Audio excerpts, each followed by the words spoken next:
오늘 본문 말씀을 중심으로 믿음으로 산다는 것이라는 제목으로 하나님 은혜를 같이 함께 나누겠습니다. 큰 은혜가 임할 줄로 믿습니다.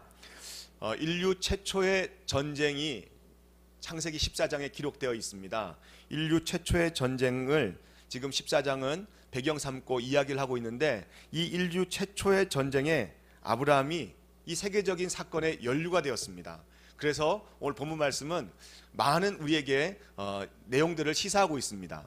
아브라함이 왜 이런 인류 최초의 사건에 연루되었는지 우리가 함께 말씀을 통해서 꼼꼼히 살펴보고, 그리고 또한 우리가 이 말씀을 통해서 깨달아야 할 것들이 오늘 믿음을 통하여 깨달아진 말씀이 삶 속에서 그대로 우리가 살아내는 그런 믿음의 사람들 다 되기를 예수님의 이름으로 축복합니다. 북부지방의 큰 나라들이 남쪽에 있었던 팔레스타인 부족 국가들을 대상으로 남쪽에 있는 5개의 나라와 함께 전쟁을 일으킨 이 남북 전쟁이 지금 창세기 14장의 배경인데, 가나안 북쪽 지역의 4개 나라와 연합군과 그리고 가나안 남쪽 지역의 5개 연합군 도시, 이들 사이에 전쟁이 일어났고, 이 전쟁의 이유는 소돔과 고모라뿐 아니라 이제 5개 도시가 항상 12년 동안 내오던 그 조세를 더 이상 안 내겠다는 그런 반항심 때문에 이제 이 4개의 연합군의 나라의 그 우두머리인 그돌라오멜이 가만히 보니까 이건 반역이다 하고 간주하고 이제 전쟁을 일으키게 됩니다.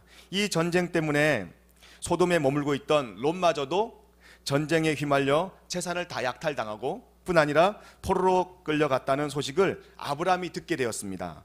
이래서 이제 무기를 다룰 줄 아는 종들과 그리고 집에서 훈련시키던 318명을 데리고 그들을 추격하여서 그들을 뒤따라가서 대승을 거둔 사건에 대해 지난주 우리 정다니엘 목사님이 이 내용을 하나님의 사람이 사는 길이라는 제목으로 우리가 내용을 들어서 잘 알고 있습니다. 잘 알고 있습니까? 지난주에 우리가 들었잖아요. 잘 알고 있어야 이제 내용이 이렇게 펼쳐지는데, 어쨌든 오늘 본문은 전쟁에 대승한 이후에 펼쳐진 사건에 대해서 다루고 있습니다. 전쟁에 승리를 하고 돌아온 이 아브라함에 대해서 본문 17절과 18절은 이렇게 기록합니다. 오늘 본문 17절과 18절입니다. 같이 읽겠습니다. 시작. 아브라함이 그돌라오멜과 그와 함께한 왕들을 쳐부수고 돌아올 때 소돔 왕이 사회 골짜기 곧 왕의 골짜기로 나와 그를 영접하였고, 살렘 왕 멜기세덱이 떡과 포도주를 가지고 나왔으니 그는 지극히 높으신 하나님의 제사장이었더라. 왕들이 친히 나와서 아브라함을 영접합니다. 아브라함은 어제만 해도, 아니 불과 전쟁 전만 해도 무명의 사람이었고 유약한 사람이었습니다. 근데 이 전쟁을 분기점으로 해서 일약 스타가 됩니다. 다시 말해 전쟁 대영웅이 되는 거예요. 그래서 친히 왕들이 나와서 영접을 해주는 그러한 어떠한 전쟁 영웅으로 이제 다시 귀환하게 됩니다. 우리가 알고 있던 아브라함, 그 아브라함은 겁 많았죠, 유약했죠 뿐입니까? 자기 아내를 그 애굽에 내려갔을 때 자기 목숨을 지탱하기 위해, 자기 목숨을 보존하기 위해 누이라고 팔아먹은 사람이 바로 아브라함이에요. 근데 지금 오늘의 이 모습은 그런 유약한 모습이 전혀 없습니다. 연약한 모습이 전혀 없습니다. 전쟁에 대성을 거둔 그런 씩씩한 위대한 장군처럼 지금 다시 나타났습니다. 저는 이 말씀을 묵상하면서 이 머릿속으로 이미지를 한번 떠올려 봤는데 매치가 안 돼요. 자기 아내를 애굽 왕에게 팔아넘기는 아브라함, 지금 대성을 거두고 아직도 핏기가 손에서 가시지 않은 그러한 전쟁 영웅으로 돌아온 아브라함, 뭔가 이 유약한 아브라함의 그 옷이 이 전쟁의 영웅인 아브라함 옷에게 맞지 않는 것 같아요. 걸맞지 않은 옷을 입고 있는 것 같아요. 어떤 게 과연 진짜 아브라함일까요? 어떤 게 과연 정말 아브라함의 본 모습일까요? 저는 그런 영웅적 전사로서의 아브라함과 자신의 아내를 누이라고 하며 당시에 왕에게 팔아넘겼던 그 유약한 아브라함 사이에 어떤 아브라함이 진짜 아브라함인지는 정확하게 말할 수 없지만, 분명한 것은, 그리고 중요한 것은 어떠한 현실 앞에, 어떠한 권세 앞에, 어떠한 상황 앞에 하나님을 믿음으로 천지의 주제이신 하나님을 믿음으로 나간 아브라함이 그 모든 것을 다 극복하고 이겨냈다는 사실을 오늘 말씀을 통해서 우리가 깨달아야 할 줄로 믿습니다. 또한 창세기를 기록한 저자도 오늘 읽는 독자들에게 그걸 이야기하고 싶은 거예요.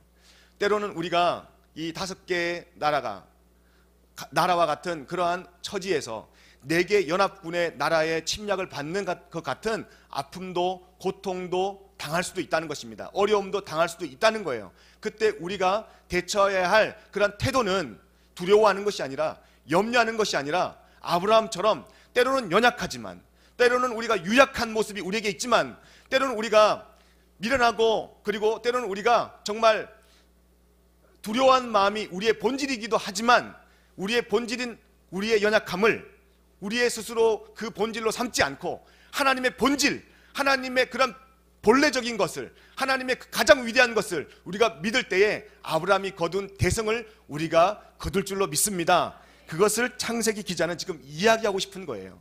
여러분, 오늘 여러분에게 도전합니다. 우리가 현실을 살아가는 모습 속에 연약함이 있습니다. 아브라함보다 더 연약한 모습, 비겁한 모습도 있을 겁니다. 그러나 하나님은 오늘 우리에게 믿음이라는 걸 주셨어요. 창세기 12장부터 50장까지의 가장 큰 주제는요, 믿음이에요. 이 아브라함의 믿음이 누구를 낳습니까? 이삭을 낳습니다. 그 아브라함적 믿음을 갖고 있는 이삭에게 또한 야곱이라는 그런 위대한 인물을 낳게 합니다. 그 위대한 야곱이 누구를 낳습니까? 요셉을 낳는 거예요. 이 요셉은 한 나라와, 가정과 나라와 민족을 살려내는 위대한 지도자가 되고 통치자가 되는 줄로 믿습니다. 이 요셉이 죽고 난 이후에 그 믿음을 잃어버렸어요. 그 믿음을 잃어버리니까 애굽의 노예가 되지 않습니까? 여러분, 오늘 이 믿음 잃어버려서 노예되는 일이 없도록, 롯처럼 이런 믿음을 잃어버려서 이런 어려움을 당한 일이 없도록, 오늘 우리가 말씀을 통해서 아브라함이 갖고 있는 그 아브라함적 믿음이 우리 안에 강하게 자리 잡기를 예수님의 이름으로 축복합니다. 오늘 이 역사적인 사건에 롯과 아브라함이 연루된 그 원인을 우리가 먼저 발견해야 됩니다. 창세기 13장 10절에 보면 이 모든 인류의 최초의 사건에 롯과 아브라함이 연루된 그런 원인에 대해서 잘 설명하고 있어요. 한번 보겠습니다. 13장 10절입니다. 시작. 이에 롯이 눈을 들어 요단 지역을 바라본즉 여호와께서 소돔과 고모라를 멸하기 이전이었으므로 여호와의 동산 같고 애굽 땅과 같았더라. 잠깐 지우지 마시고 잠깐만 그대로 화면을 열어주시기 바랍니다. 여기 보니까 중요한 사실을 우리가 발견할 수 있습니다. 지금 아브라함과 롯이 점점 흥왕했어요. 흥왕하다 보니까 이제는 같이 한 땅에서 살 수 없습니다. 부흥되다 보니까 이제는 어떠한 대책을 세워야 되는데 아브라함이 마음이 좋아서 롯에게 먼저 선택하라고 했습니다. 그래서 롯에게 네가 어디든지 선택해라, 네가 먼저 선택해라, 선택권을 줍니다. 그런데 롯이 그때부터 봤어요. 롯이 바라본 그 시선은 정말 아브라함을, 삼촌을 사랑하는, 아브라함을 사랑하는, 하나님을 사랑하는, 다시 말해서 하나님 사랑, 이웃 사랑을 가지고 온 지면을 바라본 것이 아니라 공교롭게도 또 안타깝게도 욕심 때문에 봤어요. 사랑하는 여러분, 오늘 세상은 뭐라고 우리에게 도전합니까? 돈 그래요. 돈. 그래서 우리가 눈만 뜨면 돈 그러지 않습니까? 여러분들 눈빛 보니까 전혀 그렇지 않은 것 같아요. 근데 왜 저는 그런 사람만 만났는지 오늘부터 저에게 좋은 만남의 복이 있을 줄로 믿습니다. 돈 그러는 그러한 세상, 그런 세상 가운데 그 야고보서 1장 15절 보니까 그 돈 하는 이유를 우리에게 뭐라고 설명하냐면 욕심 때문이라고 이야기합니다. 욕심. 1장 15절에 욕심 때문에 죄가 되고 죄 때문에 사망이 찾아왔다고 이야기합니다. 오늘 롯은 그 욕심으로 사방을 보니까 정말 에덴 동산같이 자기의 삶을 정말 풍요롭게 하는 것만큼의, 자기 생활을 정말 풍요롭게 할 만큼의 그런 좋은 땅으로 보인 겁니다. 보세요. 하나님의 말씀이 선악과를 먹지 말라 그랬는데 하와에게 욕심이 들어가니까, 욕심의 생각이 들어가니까 그전에는 먹으면 정령 죽으리라고 하는 하나님의 절대적인 말씀으로 바라보아지던 선악과가 보암직도 하고 먹음직도 하고 지혜롭게 할 만큼 탐스럽기도 보인 거예요. 지금 여호와께서 소돔과 고모라를 멸하기 전인 것처럼 하나님이 심판하기 전에, 하나님이 우리를 정죄하기 전에 우리의 욕심의 눈으로 바라보면 모든 것이 다 보암직도 하고 먹음직도 하고 지혜롭게 할 만큼 탐스럽기도 한 것처럼 세상은 우리에게 그렇게 비춰집니다. 그런데 우리가 욕심으로 바라봐서는 결국 그 길은 사망의 길인 줄로 믿습니다. 그 길은 우리를 멸망시키는 그런 길입니다. 오늘 롯은 그것을 깨닫지 못하고 욕심의 눈으로 바라보니까 에덴 동산 같이 그렇게 풍요로움으로 바라보았다는 것입니다. 조금만 생각하면, 조금만 롯이 깨달았다면 하나님이 이 땅을 멸하실 거다라는 것을 깨달을 수 있어요. 왜냐하면 그 소돔과 고모라에서 하는 모든 행동들을 롯이 바라보게 되고 깨달았을 것이기 때문입니다. 그런데 롯은 그게 안 보였어요. 그게 안 보였어요. 여러분, 오늘 정말 여러분들의 믿음의 눈이 떠지기를, 일단 육신의 눈부터 떠지기를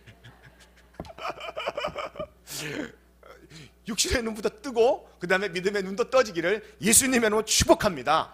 사랑하는 여러분, 오늘 죄의 싹은 사망입니다. 로마서 6장 23절 보니까 사망의 원인은 죄 때문에 그렇습니다. 오늘 롯이 선택한 그러한 에덴 동산 같은 그 길은 결국 생명의 길이 아니라 사망의 길이었습니다. 무엇 때문에요? 욕심 때문에요. 결국 그돌라오멜과 그 모든 연합군에 의해서 소돔과 고모라는 함락당했고 재물과 짐승들은 약탈당하고 사람들은 짐승처럼 포로로 끌려갔던 것입니다.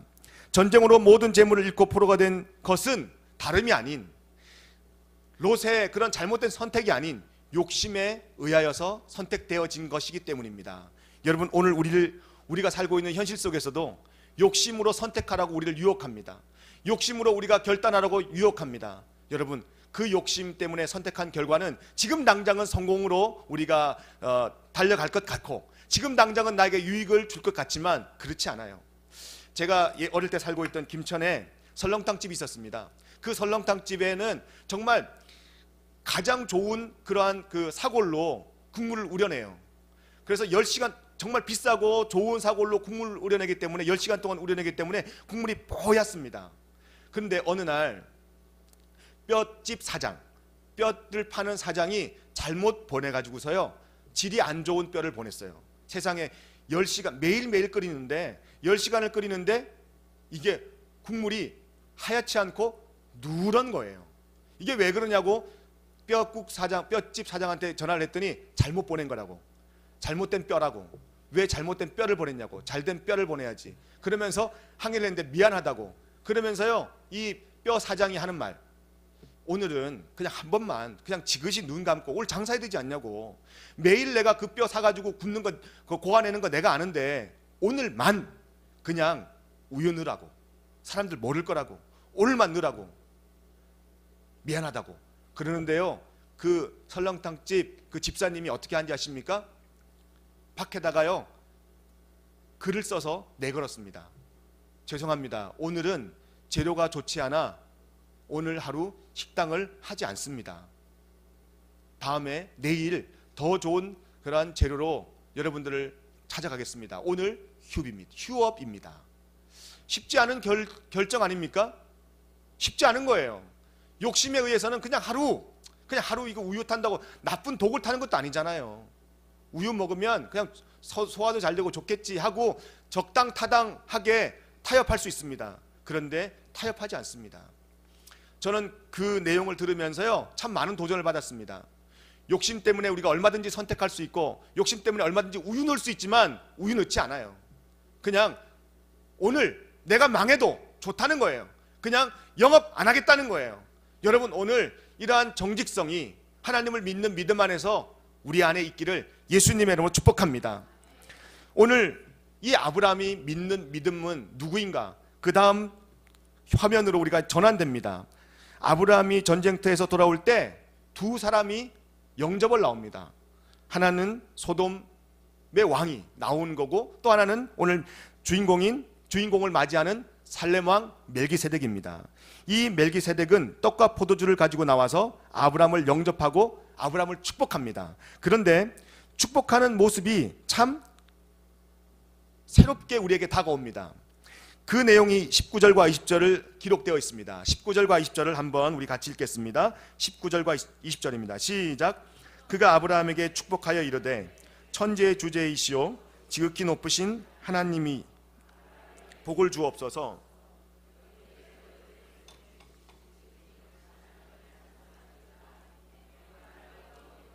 (10분의 1을) 멜기세덱에게 주었더라.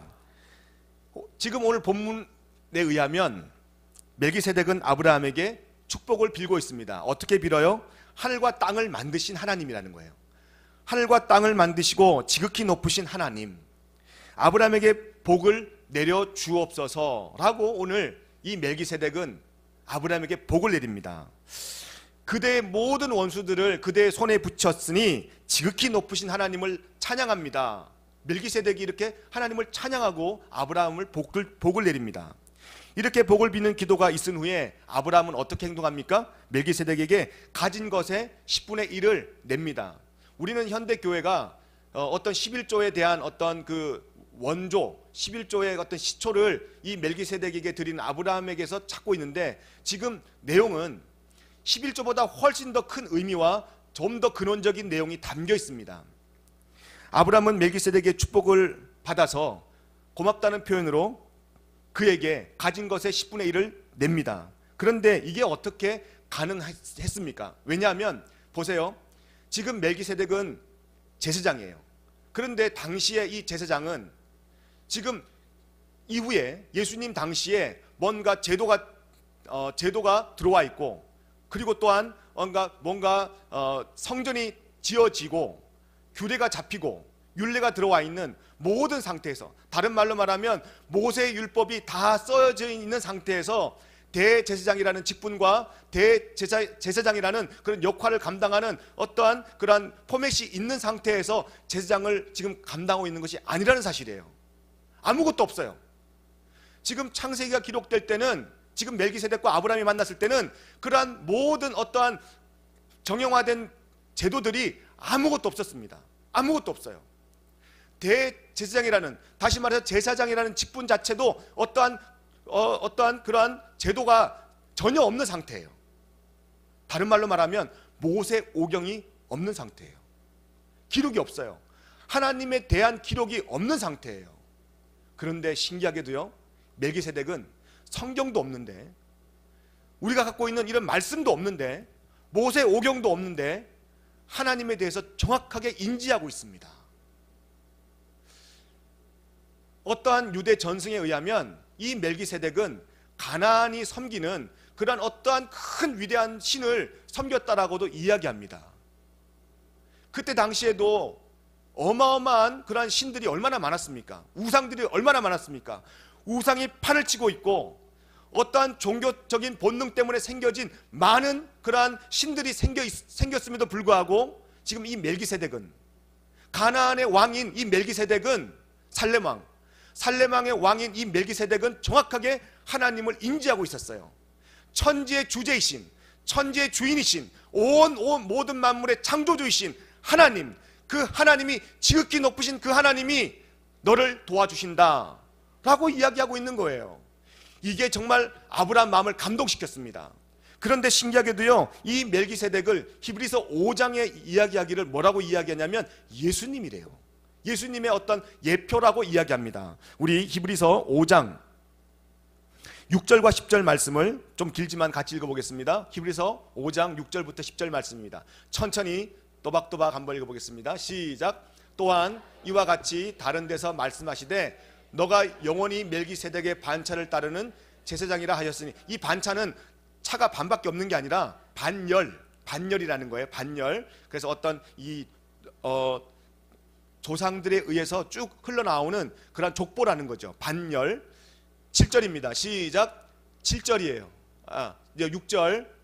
7절부터 읽겠습니다. 그는 육체에 계실 때에 자기를 죽음에서 능히 구원하실 이에게 심한 통곡과 눈물로 간구와 소원을 울렸고 그의 경건하심으로 말미암아 들으심을 얻었느니라. 8절. 그가 아들이면서도 받으신 고난으로 순종함을 배워서 온전하게 되셨은즉 자기에게 순종하는 모든 자에게 영원한 구원의 근원이 되시고 하나님께 멜기세덱의 반차를 따른 대제사장이라 칭하심을 받으셨느니라. 예수님을 표현하는데 예수님을 멜기세덱의 그런 어떤 반열에 서 있는 분으로 지금 히브리서 기자는 이야기하고 있고요.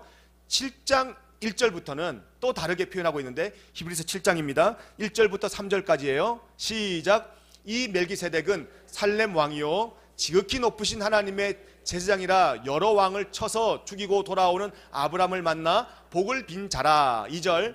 아브라함이 모든 것의 10분의 1을 그에게 나누어 주니라. 그 이름을 해석하면 먼저는 의의 왕이요 그 다음은 살렘 왕이니 곧 평강의 왕이요. 3절. 아버지도 없고 어머니도 없고 족보도 없고 시작한 날도 없고 생명의 끝도 없어 하나님의 아들과 닮아서 항상 제사장으로 있느니라. 할렐루야. 멜기세덱은 어떻게 표현됩니까? 보통 우리가 생을 살아갈 때 우리의 어떤 조상이 있기 때문에, 우리 어머니 아버지가 있기 때문에 우리가 태어나잖아요. 여러분들은 어머니 아버지도 없으십니까? 아버지 어머니가 계시기 때문에 우리가 태어났잖아요. 그죠? 우리의 조상이 분명히 있어요. 근데 멜기세덱은 그런 조상적인 어떠한 출생으로 이 땅에 온 것이 아니라고 히브리서 기자는 이야기합니다. 히브리서 7장 3절에 보니까 아버지도 없고 어떠한 족보도 없다고 이야기합니다. 그리고 끝도 없다고 이야기해요. 그러면서 하는 말이 우리의 영원한 중보자 되어주시는 그 예수님과 동일하게 여기고 있습니다. 그러니까 아브라함은 누구를 만난 거예요? 멜기세덱 인간을 만난 것이 아니라 하나님을 만난 거예요. 예수님을 만난 것처럼 멜기세덱에게 자기의 10분의 1을 드린 겁니다. 여기서 10분의 1은 전부예요. 전부. 자기의 마음을 드린 거예요. 여러분, 물질 있는 곳에 마음이 있어요. 하나님을 만나면, 예수님을 만나면 인상 쓰지 마세요. 좀 제가 물질을 얘기하는 거 아니에요. 예, 미간에 자꾸 내천자 그리지 마세요. 피세요. 사랑하는 여러분, 오늘 하나님을 만나면, 정말 예수님을 만나면 우리가 모든 것 다 드리고 싶은, 내 인생을 전부 다 드리고 싶은 그러한 열망과 그러한 결단과 그러한 간절함이 생겨날 줄로 믿습니다. 아브라함은 하나님 만난 거예요. 자기가 대성했다고요, 전쟁의 왕이 되었다고, 전쟁의 영웅 되었다고 뻐득이지 않았어요. 누가 이 전쟁을 선쟁에 승리한 줄 알아? 바로 나야 라고 하면서 고개 뻣뻣하게 들지 않았습니다. 하나님 앞에 겸손하게 무릎 꿇고요, 그 하나님이 나를 도와주셔서 그렇습니다. 하나님이 나를 도와주셔서, 하나님이 나를 붙잡아 주셔서, 하나님이 나와 함께 하셔서 내가 이렇게 승리했습니다 고백하고 있는 줄로 믿습니다. 얼마나 위대합니까? 여러분, 오늘 우리가 작은 승리, 작은 어떠한 하나님으로부터 받은 그러한 기쁨이 있습니까? 그건 내가 잘해서 그런 거 아니에요. 내 믿음이 잘나서 그런 게 아니에요. 하나님이 나와 함께 하셔서 그런 줄로 믿습니다. 그래서 하나님이 함께하고 있다, 하나님이 천지의 주제시다, 하나님이 온 우주 만물의 통치자시다, 하나님이 모든 만물의 주인 되시다 라고 하는 로드십이 살아있는 사람은 이렇게 고백합니다. 첫 번째로요, 내 생명은 하나님 겁니다. 여러분, 이 고백이 있어야 될 줄로 믿습니다. 여러분, 생명은 내 것 아니라, 누구의 것이 아니라 하나님의 것인 줄로 믿습니다. 또한 그 생명이 우연히 이 땅에 온 것이 아니라 하나님의 철저한 계획과 섭리 아래 이 땅에 살고 있는 거예요. 여러분, 이 땅은 우연이 없어요. 다 필연이에요. 하나님의 천재의 주제이신 하나님의 통치 안에서 다 필연적으로 움직여 나가고 있는 줄로 믿습니다. 그렇기 때문에 내가 때로는 고통당해도, 때로는 다 4개의 연합군이 나를 밀어오는 쓰나미 같은 환경이 찾아온다 할지라도 하나님의 그러한 계획하심에 있기 때문에 그것을 아픔으로 받아들이지 않아요. 그래, 이 어려움은, 이 고통은 내가 극복해야 할 그런 문제지 내가 침몰당할 문제가 아니야 라고 그 문제를 해석해낼 줄로 믿습니다. 우리의 생명은 하나님 거예요. 믿습니까? 두 번째로, 생명이 있는 한 우리는 하나님의 돌보심과 하나님의 지켜주심이 우리를 항상 승리로 이끌어 간다는 사실입니다. 할렐루야. 생명이 우연이 아니라 필연이라면 그 생명을 지키시는 분은 하나님인 줄로 믿습니다. 하나님이 날 도와주세요. 하나님이 나와 함께 하세요. 하나님이 나를 지켜주세요. 그 믿음이 바로 아브라함을 하나님 만나게 했고요, 또한 예수님 만나게 했고, 멜기세덱 앞에 겸손하게 머리 숙이게 한 것입니다. 그래서 시편은 이렇게 이야기합니다. 시편 146편의 5절입니다. 같이 읽겠습니다. 시작. 야곱의 하나님을 자기의 도움으로 삼고 자기의 하나님이신 주님께 희망을 거는 사람은 복이 있다. 제가 세 번역을 읽었는데 한번 같이 읽겠습니다. 시작. 야곱의 하나님을 자기의 도움으로 삼으며 여호와 자기 하나님에게 자기의 소망을 두는 자는 복이 있다. 할렐루야. 여러분, 오늘 여러분의 소망을 어디에 두고 있습니까? 세상에 두고 있습니까? 아니면 하나님께 두고 있습니까? 하나님께 두는 전지전능한 하나님을 여러분의 주인으로 삼는 저와 여러분 되기를 예수님으로 축복합니다. 시편 121편에는 이렇게 고백해요. 시편 121편 1절에서 2절입니다. 내가 산을 향하여, 시작. 내가 산을 향하여 눈을 돌리라. 나의 도움이 어디서 올까? 나의 도움은 천지를 지으신 여호와에게서로다. 할렐루야. 여기서 도움이라고 하는 것은 아자르라는 거예요. 아자르. 나를 도와주신다. 하나님은 나를 도와주시는 분이시다 라고 하는 표현의 아자르. 우리가 힘내자고 할 때 어떻게 합니까? 아자. 거기다 르자만 붙이면 되는 거예요. 한번 해볼까요? 아자르. 시작. 아자르. 예, 그렇습니다. 이게 하나님 앞에서의 하나님 나를 도와주셔. 아자. 그래, 내가 낭망할 때가 아니야. 내가 힘 빠져가지고 내가 주저앉아 있을 때가 아니야. 아자르. 하나님이 나를 도와주셔. 하나님 나와 함께 하셔. 그런 믿음의 고백이 바로 시편의 고백인 줄로 믿습니다. 오늘 아브라함은 그런 믿음이 있었어요. 아자르. 하나님 나를 도와주셔. 하나님이 나를 지켜주셔. 하나님 나를 보호해주셔. 하나님 나를 품어주셔. 하나님 나와 함께 하셔. 이 아자르 믿음이 있었기 때문에 하나님께서 아브라함에게 대성을 허락해 주셨고, 그 대성을 허락한 아브라함이 교만하지 아니하고 겸손하게 무릎 꿇은 줄로 믿습니다. 여러분, 이러한 겸손은 자기 전부를 드리는 거예요. 겸손한 자는 자기 전부를 아낌없이 드리는 겁니다. 향유옥합 깨듯이. 또 고개 숙이지 마세요. 여러분, 깨라고 안 할게요. 이런 말만 하면 고개 숙이더라고요. 할렐루야. 하나님이 우리의 아자르가 되신다는 이 사실을 믿으면 두려움 없습니다. 걱정 없습니다. 염려 없습니다. 오늘 혹시 여러분 염려 근심의 보따리를 지고 왔습니까? 오늘 기도할 때 하나님은 나의 아자르가 되신다. 아자르가 되어주셔서 나의 모든 근심을 아작내 주신다. 할렐루야. 말씀의 결론을 맺습니다. 이제 오늘의 마지막 대목을 우리가 함께 살펴보겠습니다. 21절에서 24절입니다. 같이 읽겠습니다. 시작. 소돔 왕이 아브라함에게 이르되 사람은 내게 보내고 물품은 너가 가지라. 아브라함이 소돔 왕에게 이르되 천지의 주제이시오 지극히 높으신 하나님 여호와께 내가 손을 들어 맹세하노니 내 말이 내가 아브라함으로 치부하게 하였다 할까 하여 내게 속한 것은 실 한 오락이나 들매끈 한 가닥이라도 내가 가지지 아니하리라. 오직 젊은이들이 먹은 것과 나와 동행한 아넬과 에스골과 마블의 분깃을 제할지니 그들이 그 분깃을 가질 것이니라. 그렇습니다. 소돔 왕은 아브라함을 승전자로 이제 맞이하게 됩니다. 그런데 멜기세덱과 전혀 다른 그러한 모습으로 아브라함을 맞이해요. 뭐라고 이야기합니까? 아브라함에게 타당한 제안을 합니다. 물품은 너가 가져라. 대신에 사람은 내게 보내라. 그렇게 제안을 합니다. 나쁜 제안이 아니에요. 또 손해보는 제안도 아니에요. 근데 보세요. 소돔 왕은 패자예요. 전쟁에 패한 사람이에요. 패한 사람이 아브라함에게 뭔가 부탁이 하는 것이 아니라 제안을 하고 있습니다. 자기가 어떤 처지인지도 모르고 자기가 어떤 상황인지도 모르고 아브라함에게 대승을 거둔 아브라함에게 축복은커녕 고맙다는 인사는커녕 내가 다 잘못했다고 이야기하기는커녕 내가 잘못된 선택했다, 내가 이렇게 전쟁의 원인이다 라고 그렇게 책임을 지기는커녕 아브라함에게 기회를 타서 지금 제안을 하고 있습니다. 여러분, 오늘 소돔이 망한 이유가 이런 거예요. 하나님 앞에 철저하게 낮아져야 되는데 기회 타서 자기의 잘못은 하나도 인정하지 않아요. 자기의 그런 어떠한 잘못된 선택에 대해서는 하나도 책임지지 않아요. 저희가 군대에 있을 때 이랬습니다. 제 상관이 너희들은 항상 공이 있으면 그 공은 상사에게 돌려라. 상이 있으면 그거는 다 아랫사람에게 다 줘라. 만약에 책임질 일이 있으면 네가 져라. 그리고 그 사람은 그렇게 살았어요. 공은 다 위에다가, 상은 다 밑에 아랫사람들에게, 그리고 책임은 자기가. 그렇게 살았어요. 그러니까 존경받더라고요. 지금도 잊혀지지 않잖아요. 제대한 지가 벌써 2년밖에 안 됐는데도, 진짜 20년이 넘었는데도 안 잊혀져요. 안 잊혀져요. 참 존경스럽습니다. 공은 위에, 상은 아래, 책임은 내가.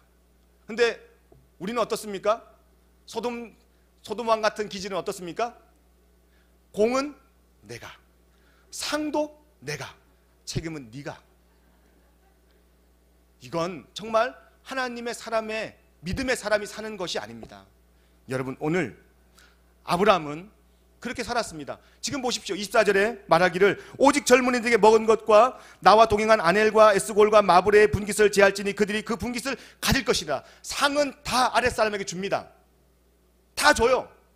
자기는요, 하나님의 은혜가 훼손될까봐 어떠한 신발끈 하나도 내가 가지지 않겠다라고 이야기합니다. 돈 하는 세상에서요, 이렇게 쿨하게 물질에 대해서 자유롭게 툭툭 털고 오직 나의 영광은 하나님께 돌린다 라고 하는 이 믿음의 고백은 아무나 할 수 있는 게 아닙니다. 여러분, 오늘 우리가 우리의 삶 속에 때로는 이렇게 유혹이 올 때도 있습니다. 때로는 우리에게 적당히 타협하면서 책임은 네가 지라고 할 때도 있습니다. 믿는 것은, 하나님을 믿는다는 것은, 롯을 구해낸 것은 내 책임이야. 롯을 구하는 건 내 책임이야. 교회는 누구 책임이에요? 다 나와 여러분의 책임인 줄로 믿습니다. 고개 숙이지 마세요. 제가 지금 고개 숙일 타임이 아니라 그랬잖아요. 책임은 누가 진다? 책임은 내가. 공은 누구에게? 그 위에 하나님에게 돌리는 거죠. 공은, 모든 영광은 하나님에게. 상은 누구에게 줘야 돼요? 우리가 섬기는 분들이 있다면 다 그 섬기는 분들에게 다 상을 주세요. 다 상을. 책임질 일이 있다. 누가 져야 돼요? 예, 여러분들 지세요.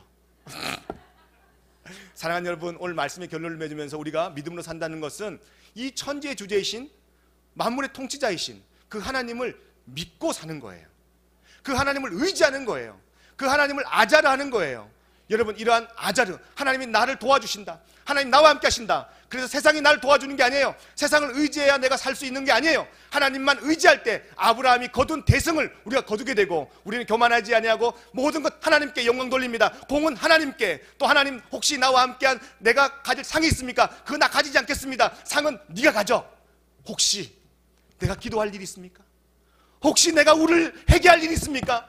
혹시 내가 하나님 앞에 몸부림칠 일이 있습니까? 그건 내가 지겠습니다. 여러분 눈빛 보니까 그래, 오 목사가 저라는데 그런 눈빛 참 부담스러워요. 같이 져요 여러분. 할렐루야. 오늘 함께 찬양 드리면서 우리 함께 기도하기 원합니다. 하나님, 모든 영광 하나님 받으시옵소서. 그리고 하나님, 모든 상은 내가 섬기는 자들에게, 지극히 작은 자들에게 다 돌립니다. 하나님 주신 상급 다 나눠주겠습니다. 하나님 주신 나에게 상급 다 하나님 내가 베풀겠습니다. 그리고 내가 기도할 일, 내가 회개할 일, 내가 나라를 바라보며, 민족을 바라보며, 이웃을 바라보며, 우리 마을을 바라보며, 목장을 바라보며, 교회를 바라보며 회개할 일이 있으면, 책임질 일이 있으면 내가 지겠습니다. 주님, 그러한 마음으로 하나님 아자르 하시옵소서. 하나님 날 도와주시옵소서. 나와 함께하여 주시옵소서. 나를 붙잡아 주시옵소서. 모든 상황 속에서 하나님을 찬양합니다. 우리 찬양 고백 드리고 함께 기도하기 원합니다. 모든 상황 속에서